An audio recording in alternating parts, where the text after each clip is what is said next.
Welcome to Radio Horror Tonight here on the station, or if you're catching it later on the YouTube channel, you'll check it out with a slideshow of great images from this fantastic tomb that's sitting with my other great guides to Ghostbusters. We have the authors of The Real Ghostbusters, a visual history, on the show with us to talk about this fantastic tomb of a book. It is quite heavy, too. Troy Benjamin and Craig Goldberg, thank you for coming on the show. Hey, Chris, thanks for having us. This thing is freaking awesome. We gotta make sure we don't swear. Well, thanks for leading with that, because if you hated it, this would be a terrible interview. I mean, I don't know how I could hate this unless you just really screwed it up, but there's nothing bad about this whatsoever, so I have nothing but praise. In case Sony's listening, I have nothing but praise for this thing. Well, yeah, we appreciate it. Man, you guys must have killed yourselves working on this thing, because you were you had to have been super fans of that box set that came out from Time Life back in 2010, right? 2009. Yeah, way back when, and in fact, we talked to James Etok, who worked on it with Andy Mangels and a couple other people at Time Life, and yeah, I mean, they covered so much ground. It was tough for us to find all of the stones that were unturned for this book, but yeah, it was. It's funny you keep calling it a tomb. Craig is actually dead, and we sprinkled some of his ashes in every copy. Okay, you're ripping off Mark Grunwald. He did that. His widow, Kathleen Schuler, did that to the Squadron Supreme trade paperback that Marvel put out. Do you know about that? No, amazing. Yeah, go watch my documentary about Mark Grunwald. His widow, Kathleen Schuler, did that to his ashes. That was in his will. Whew, that's funny. Yeah, Troy, we're gonna have to, address our will situations. Yeah, exactly. I want to be. What do I want to be cremated and spread within? That would be. Come back to me on that one. The super deluxe copy. It's been it was great. I mean, doing a project like this for Troy and myself, we are at heart we're longtime fans. We have long been covering Ghostbusters in one way or the other through websites or podcasts or what have you. And I'm a huge collector of the toys and the merchandise. So and Troy is as well. For us, it was kind of like my leading thought doing this project was I feel like one of two things: either no one's going to ever do this specific Real Ghostbusters book, or someone's going to do it and it's not going to be the quality of research and accuracy and photography that we would want as fans. So that was kind of our driving motivation, or at least mine, where I was like, let's make this as good as possible. Let's pack in as much as we can, and super proud with how it turned out. And the response has been awesome. People seem to really enjoy it. I'm going to have to message Andy Mangels right now that you guys shouted out to him. I know that guy. He's involved with projects I've worked on with him. Andy's, yeah, he and I go back to DVD behind-the-scenes content way back when. Yeah, so I love Andy, yeah. I interviewed Andy for Adam Marcus's Jason Goes to Hell documentary, which is coming up soon, because he was a writer of the Top Cow Jason comics. And he's also involved in several documentaries about people like Mark Grunwald. He's everywhere. Yeah, he's been on the show for his own stuff, and we didn't even get into his DVD background, by the way. That was which an he's afterthought. Done so much. Yeah, all of the filmation stuff, and yeah. Oh my God, I have to talk to him. I have to have him back on the show and be like, dude, you have to come on, and we're just going to talk about Ghostbusters and that set, because I love that set. I have it signed by a few people. I just met. I'm going through your book right now to remember his name. He was just at Comic-Con. Kevin Altieri. I just met him at Comic-Con Kevin's a couple great. Weeks ago. Yeah. So that was fantastic. I was going to say Andy Mangels and all of the work they did on the DVD, I mean, it was so invaluable to Craig and I because, it was done at a time where people like Michael C. Gross was still alive, and,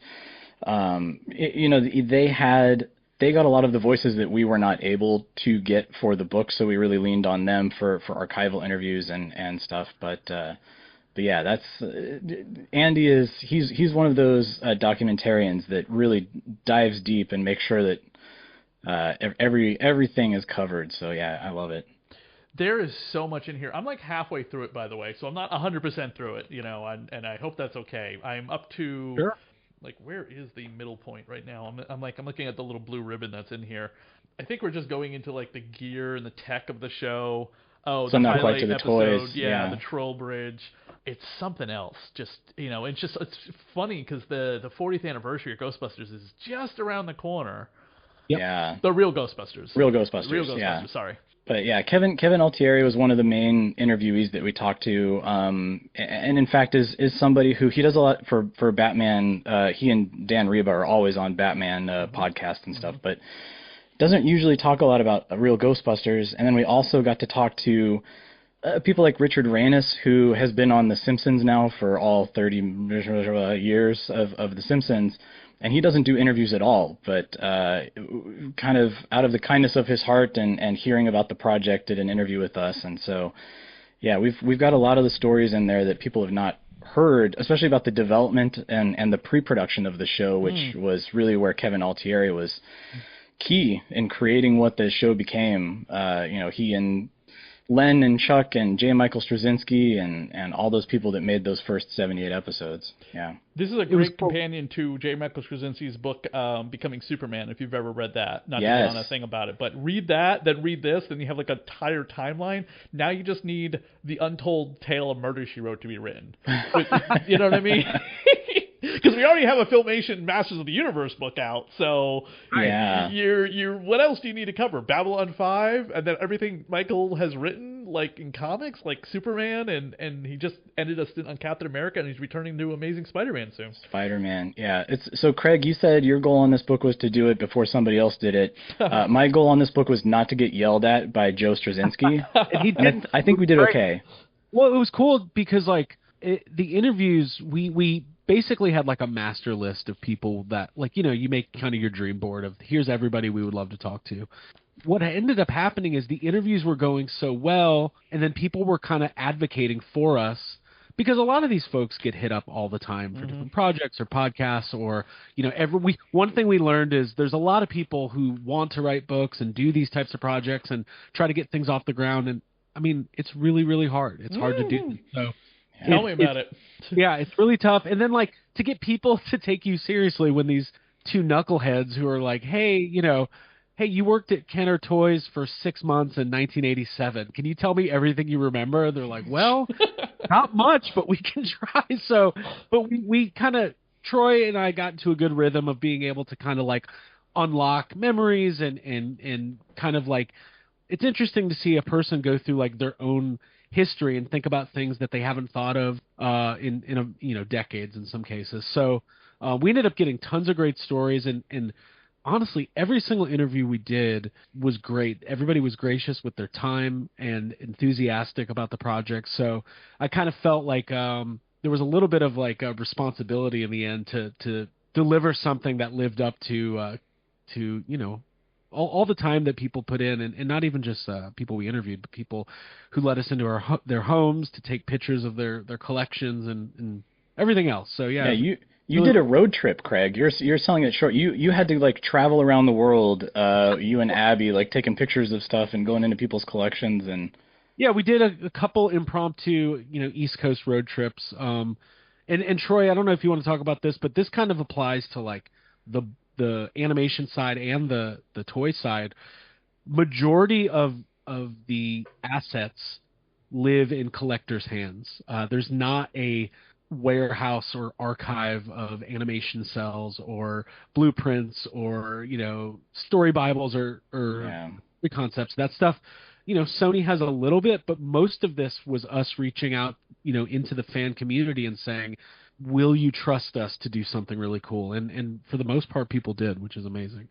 Yeah, I mean, that was, I would say 95% of the material in the book is from personal collectors or the actual people that worked on the show itself, that Sony sent us probably 20 animation cells, and that's all the extent of what they had in their archives. But however, we did have all of Michael C. Gross's papers that Ghost Corps and Eric Reich, the amazing brand person over there that oversees Ghostbusters, he led me into this back room at their office, and he was like, hey, this box, it says Real Ghostbusters. I don't know if it's any help for you. Take it, feel free to thumb through it, use whatever you want. And it ended up being our Rosetta Stone. I mean, it had memos dated and chronologically sorted. Michael C. Gross's assistants deserve all the praise here because they kept everything and they kept it neat and tidy, so it was so easy to go through. But they did have that kind of stuff. But yeah, it was tough, and also, you know, a lot of these people wanted us to get the images out there. You know, wait, you don't have the Boogeyman's background? No, you have to have this one. We had a couple of people that just insisted that we have materials. So yeah, we were really blessed there. One of the things I know about Ghostbusters is that it went from a very heavy horror, Lovecraftian style, dark territory to a much more softer side. What did you guys think of that? You know, what was like, I know that's usually kind of a bad vibe, I feel like, from creators who've talked about it like on commentaries and interviews and things. Did you feel like the book kind of starts taking that turn as you're writing it? Because you do a history. It's through the history of the show too, from beginning to end, which is really nice. Yeah, in fact, your book is the beginning to end from yeah, it starts with the beginning of the show, and through the book we tell the complete beginning, middle, and end of the series, and you learn why that change happened. And like it was actually a few and the whole that nonsense. Janine turning into what she became. There was a company called Q5 that came in, and it was a focus group, the pre-algorithmic algorithm coming in saying, well, if you want more kids to watch this show, you need to do these 5 things. And what it turned out is that it was a group that was advocated by some of the conservative groups that were trying to instill satanic panic in all of our culture. So these groups came in and said, well, we can't have anything occult in the real Ghostbusters, which deals with the occult and things like that. We can't have characters who are edgy or sexy or aren't motherly and nurturing. So Janine had to take a turn and become softer, even to the point that her pointed glasses were an issue. You know, the kids are intimidated by her pointed glasses. What? And so people like J. Michael Straczynski and Joe Medjuck and several of the people that were up at the top of this show quickly understood that this was not something that was a ratings booster or something that the salespeople and marketing people were coming up with. It was being influenced by exterior forces, and they kind of resisted it. But at a certain point, the network said, "Hey, either you do this or the show's off the air." And so they said, "Okay, well, here we go," and they made the changes. But it's. Everybody kind of paints Q5 as the villain, and as Craig and I learned, Q5 was just one part of what changed the show. You know, the 1991 is when the show kind of fizzled out, and that was about the same time that Saturday morning started to fizzle out, because there was the Children's Television Act that was signed into law, and you know, the advent of cable TV had brought Cartoon Network and Nickelodeon and the Disney Channel, and so all of these forces sort of put the real Ghostbusters under a microscope, and it needed to become very commercial, and it had to be very kid-friendly, and it had to be something that was in the 1 hour that ABC had that wasn't educational now on Saturday mornings. It had to hit all of these 4 quadrants as quickly and as easily as it could. Yeah. So yeah, and people like Straczynski quit. You know, he said, I don't want to do this. This is terrible. And he walked away. He did come back, however, and write a few episodes. But yeah, it was really tough. And a lot of people, they still point to the first shows before these exterior forces started influencing things as the best of the series. That first, like, 78. So yeah, I know, like, we focus a lot on that first 78 because that's what everybody is so proud of and everybody wanted to talk about, even though the show went 170-some episodes plus the Slimer show. To answer your question, Chris, I don't care for it. I don't care for it a lot. There are some good episodes in the later seasons, I think. Right. I mean, they still broke through. Yeah, there's a Halloween special, right, where an old man teams up with a scientist to get rid of Halloween, and in the end, he finds out, oh, this scientist is actually this terrifying demon working for the god of Halloween, and this deal made, and you're like, holy cow, this is some deep writing. that was one of Straczynski's, when he agreed to come back, he said, I want to do the primetime special, and I want this Aleister Crowley character, for those of you familiar with the name, to be the representative of standards and practices at ABC, and come in and say, you can't have Halloween, you can't have spooks, you can't have specters, you can't have demons, you can't have ghouls. And you find that out in the book, right? That's in the book. Okay, that and is fantastic. So that was one of his conditions. His other condition is he wanted to write an episode that explained why Janine changed. Good. And that is one of them. And then his other condition, which they weren't able to do, is he didn't want to do any of Standards and Practices notes. And that's when Michael C. Gross and Joe Medjuck had to say, okay, man, we can do two of the three things here for you. This is like the stupidity of Spider-Man landing on the roof in the 90s cartoon and not being allowed to hurt pigeons or some such nonsense, or he couldn't punch anybody. It was so stupid. Yeah. There's always like an arbitrary, like, just some guy in a room saying something and it somehow, makes its way into the notes. Yeah, yet like the comic books, which are still written for kids or whatever, have characters like Shriek and Mary Jane, who's like a supermodel, with amounts of cleavage out, you know what I mean? Yeah. But it's like, but the cartoon, but for the children, think of But the how kids. dare you mention the Necronomicon? Absolutely not. I think the thing about it too is first of all, fans have no matter what, nostalgia is a powerful drug weapon. It's something, and there's still a lot of reverence for some of the later stuff, and a lot of it depends on when you came into it. But I think the one thing that really sets Real Ghostbusters apart from a lot of its like contemporary shows is like the writing, as we're mentioning, was so of quality at the beginning. And like if you go watch, no offense to Masters of the Universe or any of that, but it's a different type of cartoon, right? Mm-hmm. Like it's just the delivery's different, the animation's different. Real Ghostbusters, some of those episodes you watch and you're like, this is really good. It's legitimately like laugh out loud funny, frightening. So it's even though like the quality drops, a lot of it has to do with just like the people that were working on it were so do it, and they were like the man coming down on us, like we're not going to take that. It was they had all of it was a lot like Star Trek, where they had David Gerald, Michael Reeves, Richard Mueller, J. Michael Straczynski, obviously. Like they had all of these writers with great sci-fi pedigree who were coming in and writing this show that they ended up doing a lot of the syndicated episodes, but treating it, like Star Trek, like it's doing a great science fiction story, or is positing what happens when a vampire bites a werewolf. What does that become in Lupusville? I love that too. Yeah. So, it was like Craig was saying, these writers came in and they were taking it seriously. Like this wasn't just let's be honest, it was a cash grab. It was something that was intended to make money. But they were also making sure that it was a good genre piece, and what they were saying was both entertaining and scary and explored things as good sci-fi and horror do, in our world, and holding a mirror up to it. And then, real quick, the one common thread of all of the writers and all the creatives is they all loved the movie. Like like you hear them, like we have grown up with Ghostbusters. It existed when I was born, but to the people who were there, who were going to the movies at the time, it's like hearing a perspective of how groundbreaking, fun and exciting, and just how incredible the movie Ghostbusters was. So everybody was jumping at the chance to like expand on those characters, or like if you're a writer, you're like, I get to write in Peter Venkman's voice, or Egon Spengler's voice. That was like, it just seems to still, like 40 years later, be something people are really, really proud of. Do you guys also cover in the book, because I'm not there to the toys yet, like why we didn't get toys of like the ghosts that were on the cartoon? Now we are, and oh my god, are they expensive? Like Mondo's releasing an Egon Boogeyman 2-pack, and it's $100. Yeah.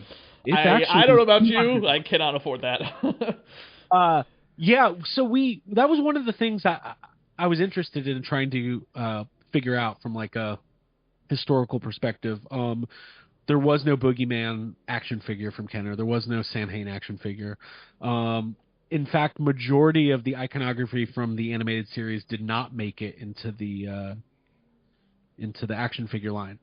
We had a couple people talk about it. I don't know if we got to a definitive answer, but the best, theories posited by Kenner employees, and some talked with confidence, was that they just wanted it to be its own thing that did not have to rely on monitoring necessarily what was going on from a week-to-week basis on the cartoons. It sounds like Kenner and Columbia had a really great relationship, and Joe Medjuck and Michael C. Gross were signing off on approvals, but they knew that the Kenner creatives were coming up with fun stuff. So I feel like maybe it's just of the time, like it just wasn't a priority for them. Now it would be. Now you would have like visual guides, and you have to, if we're going to do a toy line, you have to have these 10 pieces in there and wave one and everything else. But at the time, they just kind of created like their own section of the Real Ghostbusters universe. As a kid, I didn't care. Like in retrospective, I'm like, man, it would be really cool to have a Kenner Sam Hain. But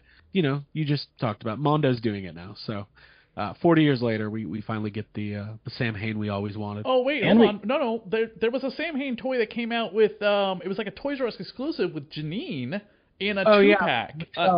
Yeah, that was later on. Yeah, that which you could take that toy and play with it with your, if you're an adult playing with toys, which is totally fine. Your Ghostbuster figures from Kenner, because the size matches up. Because I know in the Extreme Ghostbusters, and I just got it on eBay, like wicked cheap. They put out a Sam Hain figure, which is cool. Yeah. It's the scale with the toys. It's not giant. He kind of towers over the Ghostbusters. But I'm fine with the fact that I was able to find one that I didn't have to shell out an arm and leg for, because that one with Janine is quite expensive, and I wish I had bought it when I saw it. And that one's like the 12-inch scale, too, isn't it, Craig? Or it's like the Mego style? They're like the Mego scale, like 8-inch. Yeah. Mm-hmm. You're right. Good. Yep. Yeah. Yep. And what was the who did I get from that line? Oh, I got Peter. I had Peter. Yeah, Peter was a good one.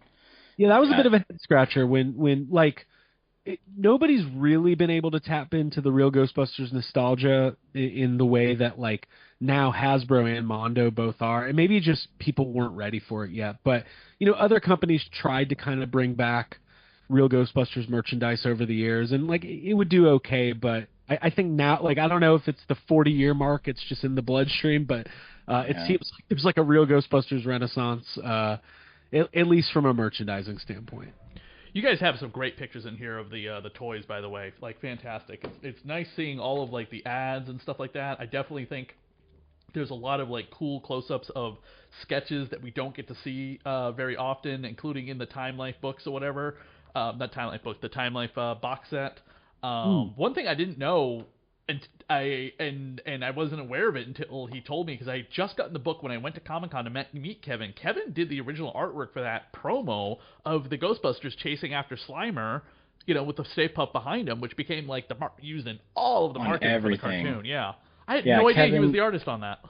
Yeah, so Kevin did the line art on it, and then two artists, Gabby Payne and James Gallego, came in and did the painting over top of it. And yeah, it's funny because the three of them all spoke so highly of it, because it was just a little keyframe that they did to help the network, or the studio. The studio needed to help sell the show without having the show, so they needed They needed a promo, which they did. They did this like 3-minute pilot promo-y thing that they could show to syndication stations and advertisers and sponsors and things like that. And then they also had this one keyframe that we all remember. Like you said, it was on the TV tray, it was on the board game box, it was on the lunch boxes. It's all of the guys hanging out of the Ecto-1 chasing after Slimer with Peter sitting on top of the car. And yeah, it's so, because all of them were just so blown away with how that was merchandised and how it was received and how it became as synonymous with the show as the show itself. There's a little bit of a sidebar in the book there about that particular keyframe, but they're all so proud of it. Kevin in particular. And the other thing we should mention is Kevin and the team that did that promo pilot that was 3 minutes long. Basically came up with it in one night.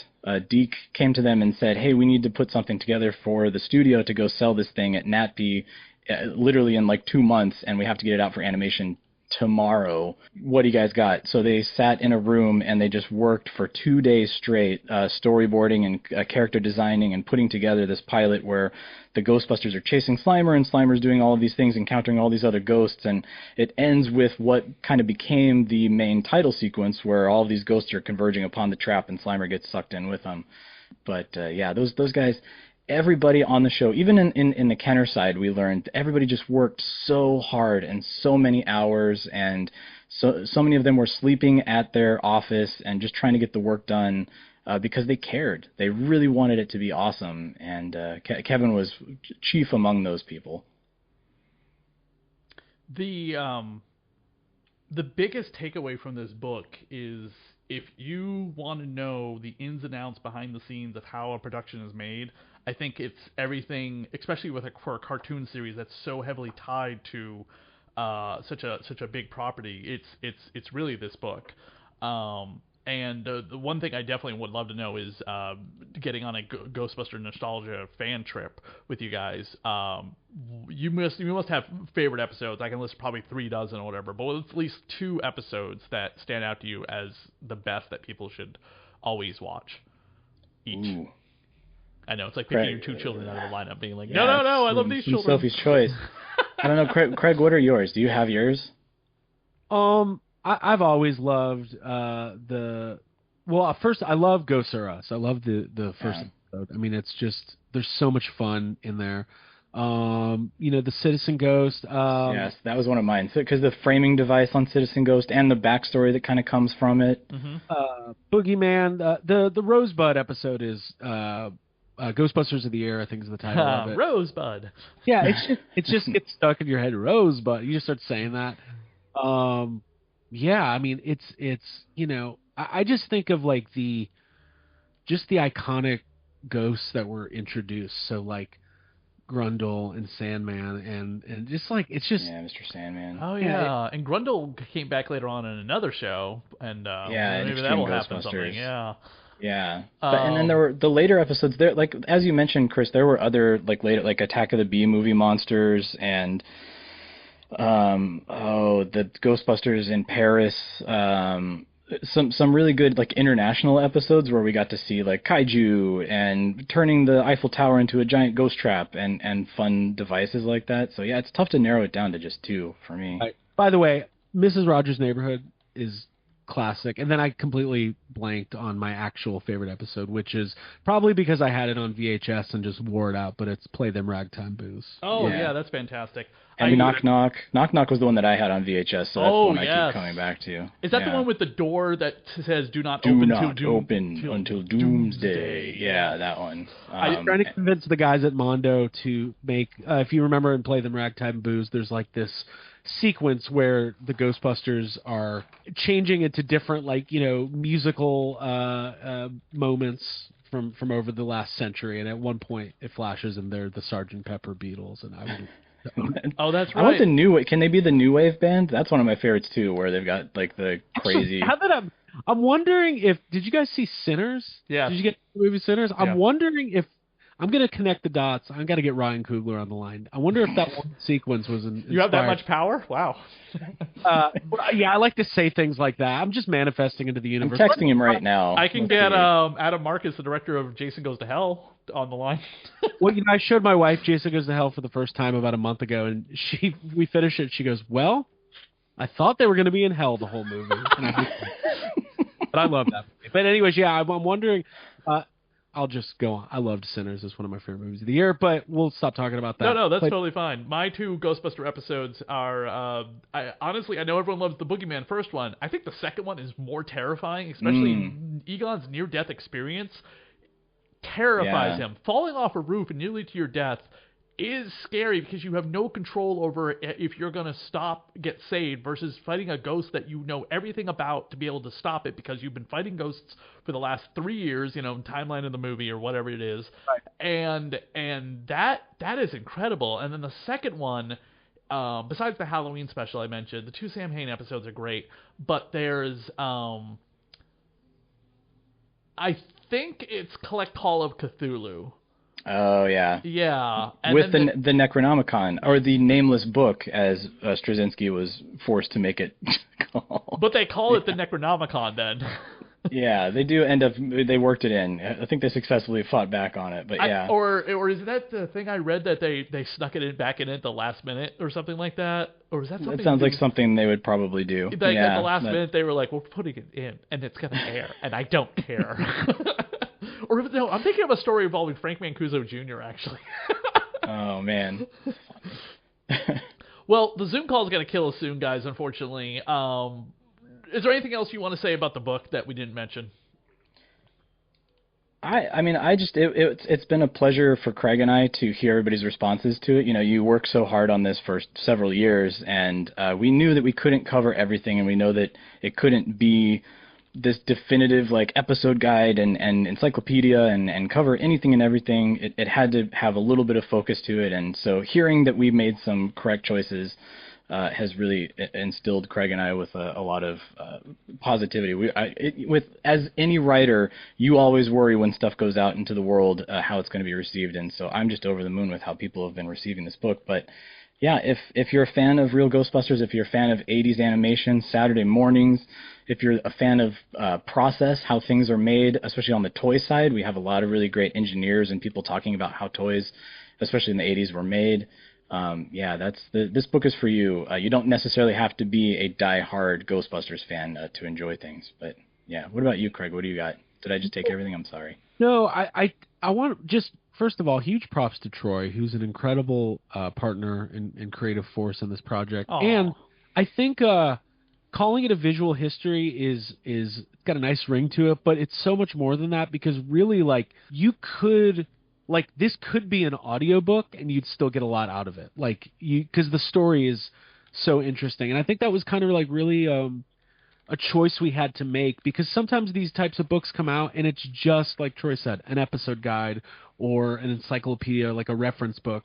And we have some of that, but we tried to like hit as many of, like, make it the best of all of that. Because, like, to be honest, like, Real Ghostbusters is like a niche of a niche, right? So it's like we don't know if there's going to be other opportunities to do these types of books on the Real Ghostbusters, so we wanted to get all the important stuff in there.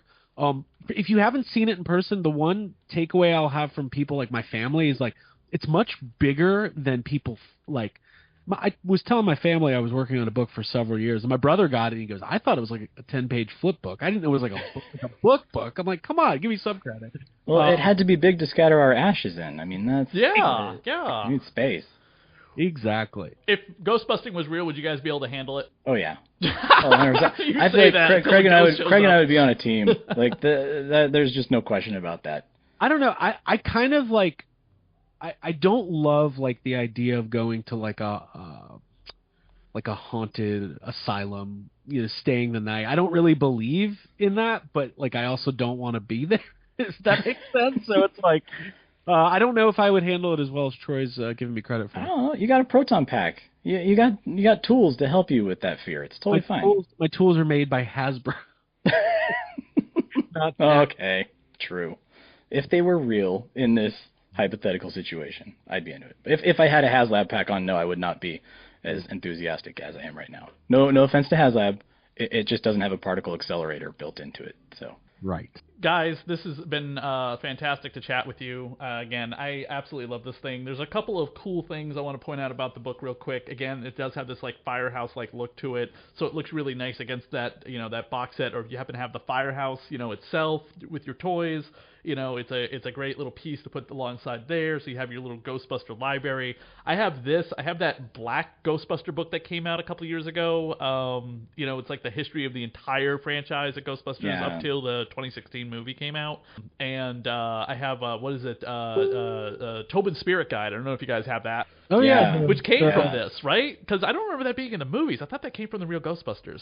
Tobin's Spirit Guide is mentioned in the original film, yeah. It is, okay. When Ray and Egon are sitting on the couch eating Cheez-Its and throwing back Budweisers, yeah. Yeah, and they incorporated ghosts from Real Ghostbusters in Tobin's Spirit Guide's book. I was just like, bravo, someone did their homework.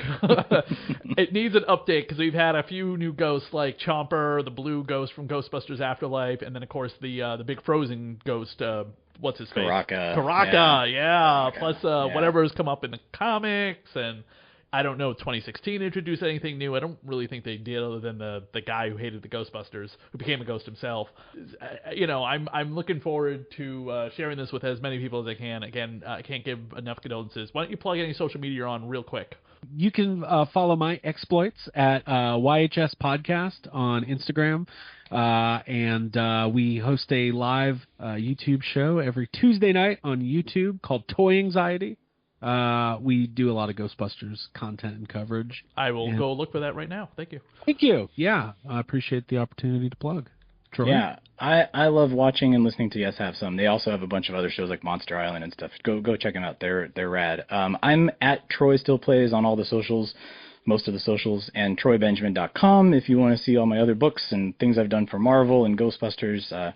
Take a look there. And I also do a Ghostbusters podcast with Chris Stewart called The Interdimensional Crossrip. We do episodes kind of infrequently now, but we like to put them out on surprise alert. So go subscribe, and it'll be there. It'll be there waiting for you at some point. Awesome, guys. Thank you so much. I'm looking at your Sam Hain video right now. Mondo, Real Ghostbusters, Venkman, and Sam Hain unboxing. I want one of those so badly. It's cool. Thank you. Thanks, Chris. Yeah, no problem. I'll follow you guys on your socials so we can keep watch of everything you're doing. All right, thanks, Chris. This airs tonight, by the way. Oh, excellent. Yeah, I can't wait to listen. On Radio of Horror, WCUW. Thanks, guys. We'll boost the signal. Thanks, Chris.